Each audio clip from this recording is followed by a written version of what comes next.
você a abrir a palavra em Romanos, no capítulo 3. Romanos, capítulo 3. Aliás, bem no finalzinho do capítulo, a gente vai começar o 4 hoje. E eu coloquei aí, gente, do 1 ao 25, Romanos 4, do 1 ao 25. Mas eu quero retomar um pouquinho do que eu falei, do que a gente terminou na semana passada. E eu quero voltar um pouquinho com vocês a leitura do 27, 3, 27. Porque eu pensei que eu ia fazer uma pregação só em Romanos 4, mas não tem como pregar uma pregação só em Romanos 4. Semana que vem eu continuo pregando em Romanos 4. Então essa pregação, basicamente, Romanos 4 vai ser dividida em duas partes. Então diz assim, Romanos capítulo 3, a partir do versículo 27. Onde está então o motivo de vanglória? É excluído, baseado em que princípio? No da obediência à lei? Não, mas no princípio da fé. Pois sustentamos que o homem é justificado pela fé, independente da obediência à lei. Deus é Deus apenas dos judeus? Ele não é também o Deus dos gentios? Sim, dos gentios também. Visto que existe um só Deus, que pela fé justificará os circuncisos e os incircuncisos. Anulamos então a lei pela fé? De maneira nenhuma. Ao contrário, confirmamos a lei. Portanto, o que diremos do nosso antepassado Abraão? Se de fato Abraão foi justificado pelas obras, ele tem do que se gloriar, mas não diante de Deus. O que diz as Escrituras? Abraão creu em Deus, e isso lhe foi creditado como justiça. Ora, o salário do homem que trabalha não é considerado como um favor, mas como dívida. Todavia, aquele que não trabalha, mas confia em Deus, que justifica o ímpio, sua fé lhe é acreditada como justiça. Davi diz a mesma coisa quando fala da felicidade do homem a quem Deus acredita a justiça, independente da lei. Como são felizes aqueles que têm suas transgressões perdoadas, cujos pecados são apagados. Como é feliz aquele a quem o Senhor não atribuiu culpa. Destina-se esta felicidade apenas aos circuncisos ou também aos incircuncisos? Já dissemos que no caso de Abraão, a fé lhe foi creditada como justiça. Sob quais circunstâncias? Antes ou depois de ter sido circuncidado? Não foi depois, mas antes. Assim, ele recebeu a circuncisão, a circuncisão como sinal, como selo da justiça, que ele tinha pela fé quando ainda não fora circuncidado. Portanto, ele é o pai de todos os que creem, sem terem sido circuncidados, a fim de que a justiça fosse creditada também a eles. E é igualmente o pai dos circuncisos, que não somente são circuncisos, mas também andam nos passos da fé que teve nosso pai Abraão antes de passar pela circuncisão. Até aqui a nossa leitura de hoje.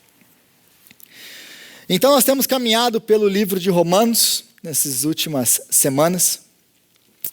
E Romanos capítulo 1, 2 e 3, como nós vimos, o apóstolo Paulo, ele basicamente tem um propósito. Qual é o propósito do apóstolo Paulo em Romanos 1, 2, 3? Deixar muito claro que tanto judeus como gentios estão debaixo da ira de Deus. Não há um justo, nenhum sequer, ninguém que entenda, ninguém que busque a Deus. Essa é a conclusão que ele chega no comecinho do capítulo 3. Não há nenhum sequer. Todos carecem da glória de Deus. E aí a gente tem que entender a circunstância dessa carta. Qual é a circunstância dessa carta? A circunstância dessa carta é: o apóstolo Paulo está escrevendo a sua carta aos romanos para conseguir apoio missionário para uma igreja que ele não conhece, mas que ele também se sente em dívida com. Por quê? Porque ele foi chamado por Deus a ser o apóstolo dos gentios. E Roma é uma cidade gentílica, fora de Israel. Então, é uma cidade, basicamente, uma igreja formada de gentios com judeus, porque existia uma grande comunidade judaica em Roma. Por causa do imperador Cláudio e da expulsão dele dos judeus, os judeus saem da igreja e depois de mais ou menos 5 anos eles podem voltar para a igreja. Quando eles voltam, eles encontram uma igreja que basicamente abandonou os costumes judaicos. E isso começou a ter atrito na igreja, causar divisão. Então o apóstolo Paulo está escrevendo, e a gente tem que ter esse contexto muito em mente, para demonstrar que não existe judeu e grego, não existe 2 povos, existe um só povo diante de Deus. Não existe uma separação entre Israel e a igreja. O Israel do Antigo Testamento vem e agora ele se torna igreja. Então, as promessas do Antigo Testamento, elas são cumpridas em Cristo no Novo Testamento. Agora já não existe mais judeu ou gentil. E é isso que ele está fazendo aqui. Porque ele coloca todo mundo debaixo da mesma condenação, tanto judeus como gregos. Ele mostra o que é o Evangelho de Jesus Cristo, foi o que nós pregamos nas 2 últimas semanas, do capítulo 21 ao do capítulo 3, versículo 21 ao 31. Ele vai falar o que é o Evangelho, como nós podemos ser salvos. E agora, a partir do capítulo 4, ele vai chamar, aqui se você percebeu, no capítulo 4 ele vai chamar 2 testemunhas, para mostrar aquilo que ele está... para demonstrar, aliás, aquilo que ele está na sua carta dizendo sobre judeus e sobre gentios, e sobre a salvação que afeta todos eles. E aí as 2 testemunhas que ele está chamando aqui é o quê? Abraão e Davi. Abraão, o pai da nação de Israel, e Davi, o rei, modelo de Israel, o rei, o que todo Israel lembra, o rei segundo o coração de Deus. Então, ele chama Abraão e Davi como suas testemunhas de que o que ele prega, de que o que ele está falando até aqui está de acordo com todo o Antigo Testamento. E como que ele faz isso? Ele vai falar de Abraão, e aí no finalzinho de como nós acabamos de ler aqui, ele vai mostrar que Abraão, ele foi aceito por Deus antes da sua circuncisão e antes da lei, porque ele vem muito antes de Moisés e da lei. Então ele está o quê? Ele está basicamente retirando todos os impedimentos raciais que os judeus tinham para a igreja. Fala, não existe mais 2 povos, existe esse povo. E aí ele usa Davi. Para o quê? Para falar o quê? Para mostrar que é pela graça de Deus. Então, essa noite eu queria ver com vocês 2 coisas, que são fé e orgulho. Porque no versículo 27 ele fala um negócio que para mim é muito interessante. Onde está o motivo de vanglória? Ou onde está o motivo de orgulho? Onde está o motivo de orgulho? Depois de ele ter apresentado o Evangelho, ele traz uma pergunta. Tá, agora, depois que eu preguei que não existe nenhum bom, nenhum sequer, e eu apresentei o Evangelho de Jesus Cristo, aonde está o motivo de orgulho? E ele continua, é excluído, baseado em que princípio? No da obediência à lei? Não, mas no princípio da fé. Então eu queria meditar um pouquinho com vocês sobre essas 2 palavrinhas essa noite. Orgulho e fé. Qual que é a relação dessas 2 palavrinhas? E aí no versículo 1, ele está está usando o exemplo de Abraão, portanto, o que diremos? Ele vai basicamente fazer assim, onde está? Ele vai explicar isso aqui, terminar a sua explicação no versículo 31, e aí ele vai voltar no versículo 27 na sua sessão anterior, para mostrar o quê? Vou mostrar para vocês um exemplo. Para provar o que eu estou dizendo, eu vou trazer um exemplo. Qual que é o meu exemplo? Abraão. Portanto, o que diremos do nosso antepassado Abraão? Se de fato Abraão foi justificado pelas obras, ele tem do que se gloriar, mas não diante de Deus.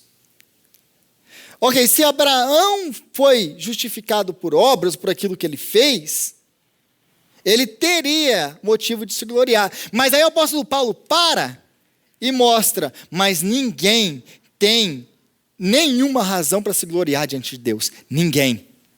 Porque ele já falou isso. E porque ele já demonstrou que não é por obras, é por fé. Então, se a fé é igual a obediência ou a trabalhar, então Abraão teria do que se orgulhar, mas não diante de Deus. Por quê? Porque é baseado na fé, e a fé exclui todo tipo de trabalho, porque ninguém pode se gloriar diante de Deus. E aí uma pergunta que a gente pode fazer, essa relação entre obediência e fé, é como que nós somos salvos, porque a gente lê um texto desse aqui, a gente vê, nossa, teologia, mas como que isso pode se tornar prático na minha vida? Porque muitas vezes a acusação é essa. Se a gente ficar pregando esses textos, esse texto não é um texto aplicável para a vida das pessoas. Como que as pessoas vão tirar algum significado? Como que isso pode mudar a vida de alguém?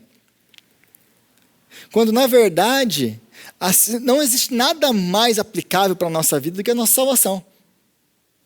Não existe mais nada tão aplicável para a nossa vida quanto a cruz de Jesus Cristo. Porque a cruz de Jesus Cristo transforma a nossa vida completamente.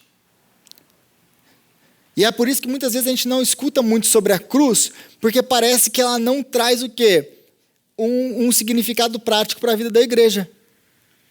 Sendo que a cruz é o centro de tudo.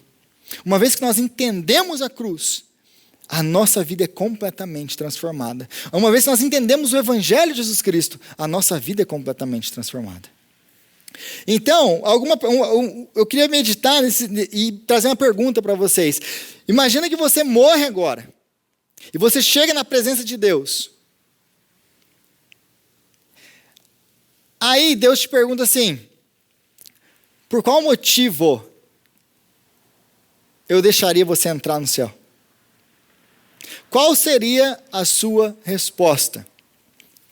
Aí eu coloquei 3 opções aí para ficar mais fácil para vocês escolherem entre uma ou outra. Letra A. Porque eu fui o melhor cristão que eu pude e obedeci o melhor que eu consegui. Letra B. Porque eu criei em Deus e fiz o meu melhor. A letra A, a gente já olha ali já, não, peraí, isso aqui está meio errado. E a gente já ignora rápido, não, isso aí tá, vamos passar para B. A B já começou a ficar um pouquinho mais espiritual, porque já envolveu fé. Porque eu criei em Deus e fiz o meu melhor. C, porque eu criei em Deus de todo o meu coração. E geralmente, quando eu faço esse tipo de pergunta e apresento essas 3 respostas, unanimidade dentro da igreja, quer dizer, quase unânime, a B de vez em quando aparece. A resposta é a letra C, porque eu criei de todo o meu coração em Deus. Só que existe um problema aqui, nessa resposta. Aliás, nas 3 existe. Por quê? A primeira, a ênfase aqui é nas obras. Eu fui, eu fiz, eu sou bom. Eu sou salvo por quê? Porque eu fiz alguma coisa. Salvação por obras. A letra B, eu criei e eu fiz o meu melhor. Tá, tem fé, é fé mais obras. A letra C, o problema da letra C é porque eu criei de todo o meu coração. Qual que é o problema disso, Rodrigo? Não é assim que a gente é salvo? Se nós somos salvos pela fé.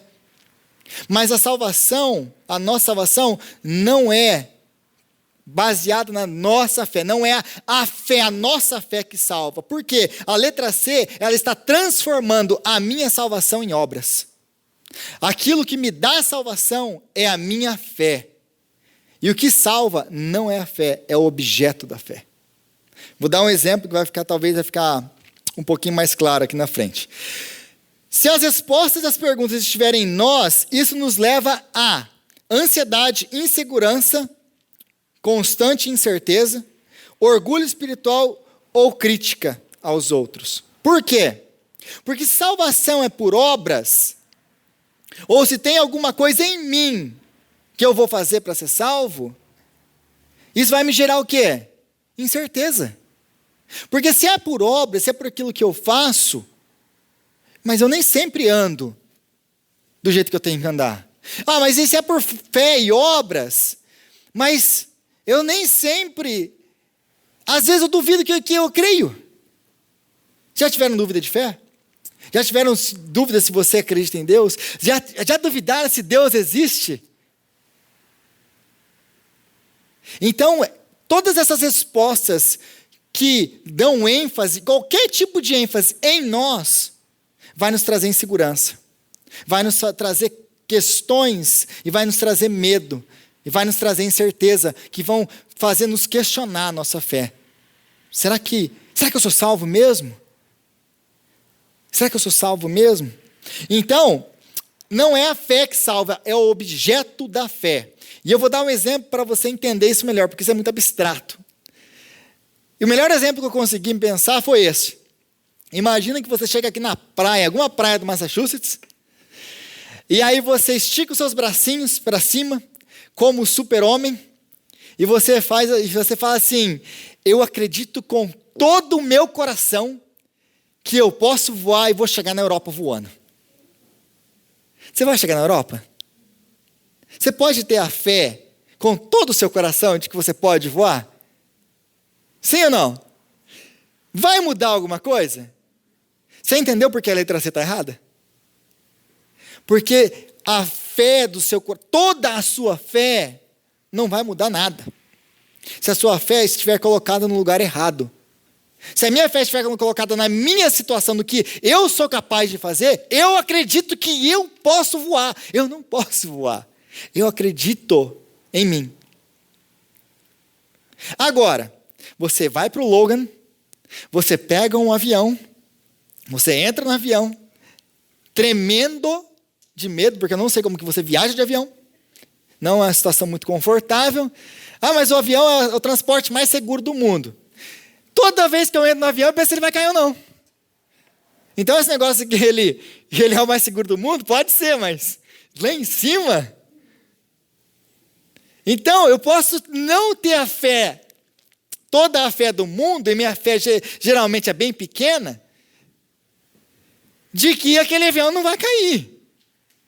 Mas eu vou entrar com minha fé pequenininha naquele avião. E não é uma fé que vai me atravessar, igual eu pensava, na minha própria força, de que eu poderia voar e atravessar o oceano. Mas se eu entrar nesse avião, com a pequena fé que eu tenho, esse avião vai me levar para a Europa. Então não é a força da minha fé. Apesar da minha fé ser pequena, colocada no lugar certo, ela vai me levar aonde eu tenho que ir. Nós somos salvos porque a nossa fé não porque a nossa fé é forte ou grande ou suficiente. Nós somos salvos porque a nossa fé é colocada em Jesus Cristo, o nosso Senhor. Ele é o avião que nós entramos, que nos garante o destino. E muitos de nós, tem gente que vai no avião tranquilo, dando risada, de bem com a vida. Tem gente que tem que segurar na mão do outro na hora da decolagem. Tem gente que não pode balançar, que está com medo. Assim somos nós dentro da igreja, uns com mais, uns com menos. Mas glória a Deus, porque não está em nós, é dele. Então, se a sua fé estiver em você e seus esforços, isso te leva ao desespero ou ao orgulho. Porque o final de tudo isso aqui, gente, se a fé, se está em mim, se tem alguma coisa que está em mim, e eu olho para a palavra de Deus, Não, eu falo assim, não, eu posso, eu consigo, eu vou. O que vai gerar no seu coração? Como que você vai olhar as pessoas da igreja, os seus irmãos? Com orgulho, com desprezo. Eu não sou como você, eu sou diferente. Por quê? Vai te gerar um farisaísmo, você é o fariseu. Eu sou melhor, por quê? Porque eu faço isso aqui, o orgulho está em mim. Ou você vai olhar para a palavra de Deus e você entendeu a palavra de Deus. E você entendeu a palavra de Deus talvez como Lutero. Como que Lutero entendeu a palavra de Deus? Lutero entendeu que se isso aqui é verdade e se Deus é santo, por mais que ele tentasse ser santo, mais ele via a sua imundícia, o seu pecado. E mais em desespero Lutero entrava. Porque ele tentava ganhar por ele mesmo a sua salvação. E mais em desespero ele entrava. A sua fé estava em quem? Nele mesmo. Até que ele leu Romanos, capítulo 1, versículo 18, 17. E então ele entendeu que não era a sua fé, as suas obras, era a fé depositada em Cristo. Então, se a nossa fé estiver, por um outro lado, depositada em Cristo, em Deus, isso vai nos trazer liberdade, a verdadeira liberdade, e isso vai nos trazer humildade. Por que vai nos trazer liberdade? Porque a lei de Deus não vai mais te oprimir, porque ninguém é capaz de cumprir com a lei. Se você tentar ser salvo por obras da lei, a única coisa que você vai conseguir é cair em depressão, em desespero. Mas se você creu que é pela fé em Cristo e pela obra de Jesus Cristo, isso te traz liberdade. Mas como o apóstolo Paulo disse aqui, isso não vai te trazer uma liberdade que cai em libertinagem. Eu vou fazer agora o que eu quiser, do jeito que eu quiser. Por quê? Porque foi graça, é salvação pela graça e pela fé. Jesus já cumpriu, posso fazer o que eu quiser. Não. Se Jesus veio, se a palavra de Deus é tão séria, se a lei é tão séria que Jesus teve que morrer por causa da lei, como que eu vou viver de outra maneira? Se não obedecendo à lei. Vai te trazer uma liberdade que leva à santidade. E vai te trazer também humildade. Por quê? Porque você não vai olhar o irmão do lado e pensar assim, tá vendo, pecador?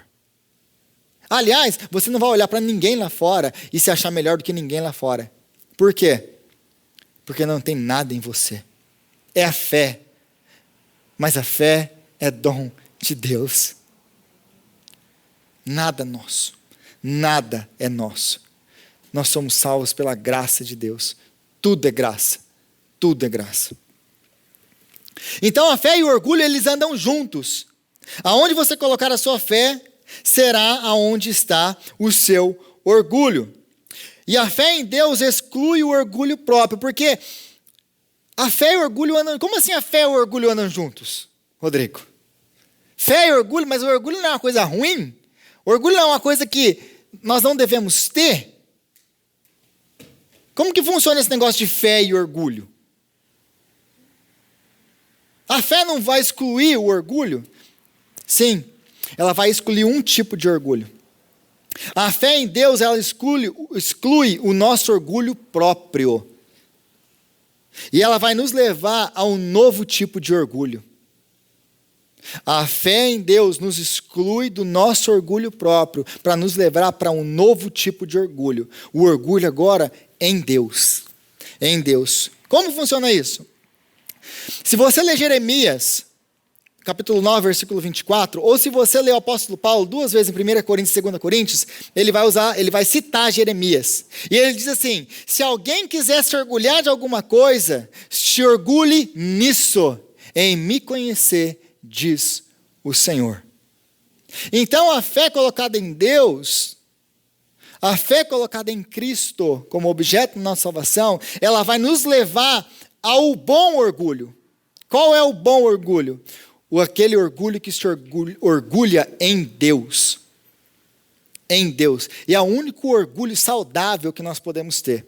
é o orgulho em Deus. Porque essa palavra orgulho no original, o sentido dessa palavra, ela é a fonte da razão da nossa confiança. Orgulho está ligado com confiança. Porque orgulho é se orgulhar de alguma coisa. É você olha para aquilo e a sua confiança está naquilo. Por exemplo, quando o Golias vai contra Davi, ele se orgulha no quê? O seu orgulho, a sua confiança está na sua força, ela está no seu exército, ela está no tamanho dele contra o tamanho de Davi. Então o seu orgulho está nele. Em contrapartida, aonde está o orgulho de Davi? Davi tem alguma coisa para se orgulhar, aliás? A Bíblia diz que ele é um menino, que ele não passa de um pastorzinho de ovelhas. E ele não tem nada para se orgulhar. Mas ele tem uma coisa em que ele se orgulha: no Senhor. Ele se orgulha no Senhor. A sua confiança não está nele, na força do seu braço, está no Senhor. Então o seu orgulho é o que te dá confiança para enfrentar o seu dia hoje. Aqui a gente começa a ficar prático. Aquilo que você confia, aquilo que é o seu orgulho, é aquilo que te dá força, confiança para você enfrentar o seu dia hoje. Para você enfrentar a sua semana agora. Como assim? Se alguém quer se orgulha em mim, diz o Senhor. Em me conhecer, diz o Senhor. Por quê? Porque qualquer outro tipo de orgulho, ele vai te trazer desespero. Por exemplo, se você tiver o seu orgulho em dinheiro, se seu orgulho estiver na sua inteligência, se seu orgulho estiver na sua força, na sua saúde, se seu orgulho estiver em pessoas, se o seu orgulho estiver em morar nos Estados Unidos, o que vai acontecer com você se o dinheiro acabar? Seu orgulho é o dinheiro e o dinheiro acabou. Onde está a sua confiança? Onde está o seu orgulho? O que vai acontecer com você se você perder a sua inteligência por algum motivo? Se você já não for mais, se você já não funcionar mais como você funcionava? Se a sua inteligência é a base do seu orgulho, o que vai acontecer com você? Sua força, sua saúde, o que acontece com você se você não levantar da cama amanhã? Porque todos nós estamos suscetíveis a isso, a não levantar da cama amanhã. E aí? Aonde está o seu orgulho? Essa é a minha pergunta. Aonde está o seu orgulho? Porque aonde está o seu orgulho é o que vai fazer você ter força para caminhar. Hoje, amanhã, depois, até o dia que o Senhor voltar. Aonde está o seu orgulho? Aonde está a sua confiança? Está no Senhor, como Ele nos ordena que esteja, ou está em qualquer outra coisa? Qualquer outra coisa você pode adicionar essa lista aqui. Porque talvez o seu orgulho não esteja em nada disso. Mas tem outra coisa. Que se você perder, se eu perder isso, se isso acontecer, tudo desaba. Então todas essas coisas podem ser tiradas. E para onde vai a nossa confiança? Para onde vai? Se isso é a base da nossa vida, o que acontece conosco quando nos é tirado isso? O que acontece conosco? Mas se nosso orgulho estiver no Senhor, quem pode tirar o Senhor de nós? Se nosso orgulho é conhecer o Senhor, quem Ele é, entender que eu posso passar por todo tipo de circunstância e saber que Ele me ama, independente do que está acontecendo na minha vida, porque essa é a promessa dele: eis que estou convosco todos os dias até a consumação dos séculos. É independente de qualquer coisa. Ou na linguagem de Isaías, quando você passar pelas águas, elas não te submergirão. Quando você passar pelo fogo, ele não te queimará. Essa é a promessa. A promessa é quando você passar por. Não é que você não passará por. Aliás, gente, eu olho para bastante gente aqui, quase todo mundo aqui, acho que teve Covid. A promessa nunca foi, vou te livrar do Covid. A promessa é, eu estarei com você no meio disso. E, que não foi o caso da nossa igreja, nós não tivemos isso na nossa igreja, mas nós tivemos isso com amados nossos, parentes nossos, que foram para o Senhor, que morreram. Se fosse o nosso caso, a nossa esperança, o nosso orgulho, a nossa confiança não está linkada a esse mundo, a nada que esse mundo possa nos dar. Não tem nada que esse mundo possa tirar de nós. Nada. A única coisa que a morte pode fazer conosco é nos levar para a glória. É só isso que ela pode fazer. Mesmo que nós venhamos a sofrer pelos nossos irmãos, pelos nossos entes queridos, pelos nossos familiares, nós sofremos. Mas a nossa alegria é o Senhor. E estar com Ele. Então a única coisa que a morte pode fazer com o crente é levar para a glória. Porque nada pode nos separar do amor de Deus que é nosso por meio de Jesus Cristo.